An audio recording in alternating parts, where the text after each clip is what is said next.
Esther's courage, chosen for such a time as this. Tonight, wherever you are listening from, maybe resting after a long day, maybe reflecting quietly before sleep, I want you to gently imagine a story from long ago. A story not just about history, but about purpose, courage, timing, and the quiet way God positions people exactly where they need to be. Travel back in your mind to the vast Persian Empire. A kingdom stretching across many lands, filled with grand palaces, royal courts, and powerful rulers. This was the time when King Xerxes, also known as Ahasuerus, ruled with great authority.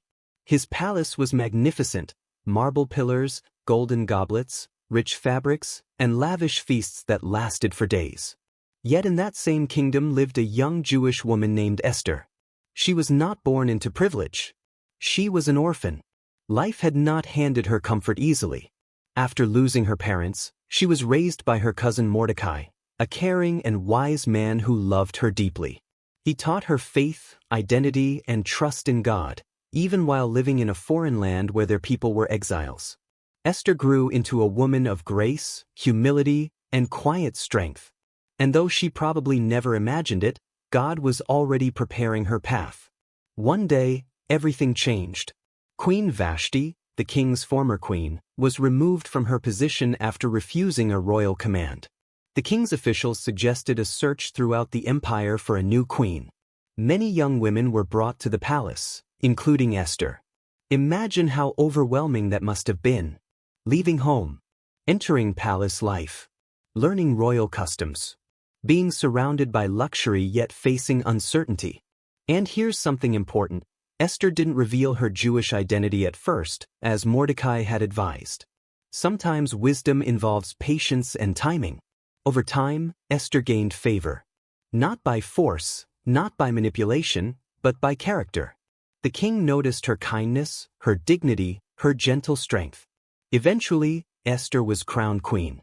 Pause and think about that. An orphan girl. A foreigner. Now queen. Sometimes God lifts people quietly. Sometimes your current season is preparation for influence you cannot yet see.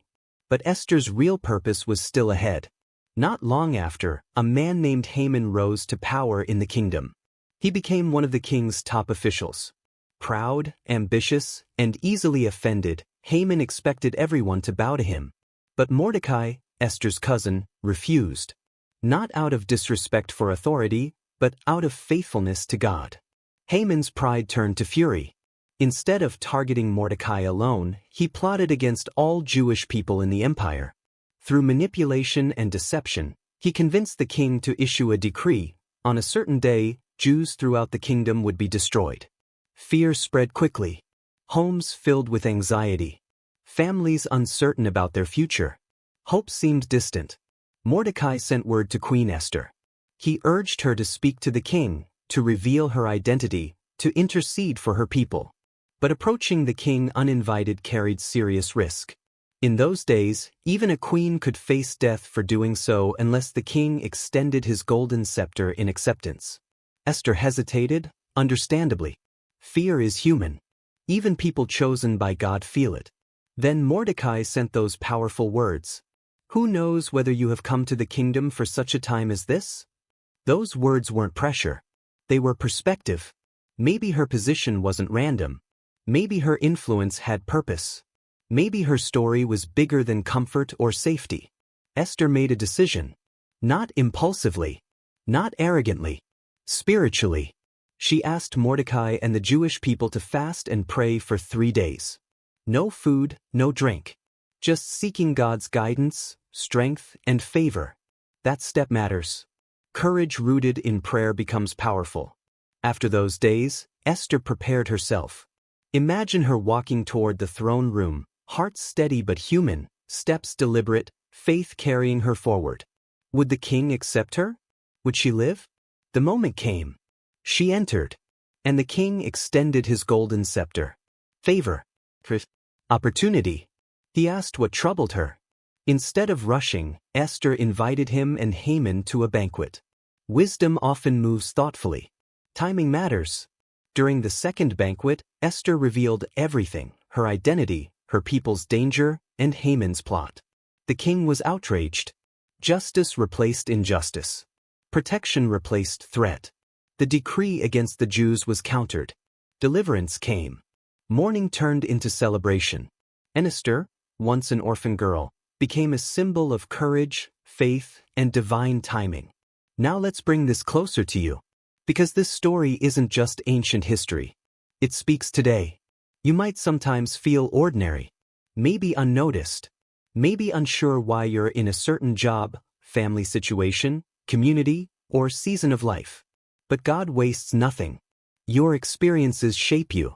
Your challenges strengthen you. Your current position may be preparation for future impact. Like Esther, you may be placed where you are for such a time as this. Maybe someone needs your encouragement. Maybe your integrity influences others quietly. Maybe your faith inspires someone watching silently. Maybe your courage will open doors for others. Purpose doesn't always announce itself loudly.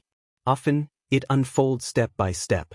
Also remember this, courage doesn't mean absence of fear. Esther likely felt fear. Courage means trusting God more than the fear. And God still honors that today.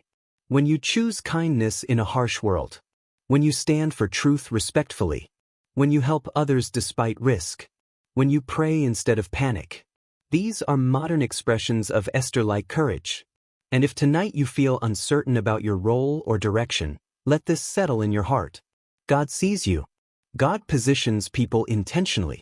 God's timing is precise. And your story still matters. Even if life hasn't unfolded how you expected, even if you feel hidden, even if you're waiting, God may be preparing a moment where your faith, voice, or action will make a difference. So don't underestimate quiet seasons. Don't dismiss small beginnings. And don't doubt that God can use you. Because often, the people who change situations are simply those willing to trust God when it matters most. And as you rest tonight, think about this gently. You are not random. You are not overlooked. You are not without purpose. Like Esther, you may be exactly where you need to be, for reasons that will become clearer in time. Walk forward with faith. Choose courage when the moment comes. Seek God first. Trust His timing. And remember always, you may have been placed here for such a time as this.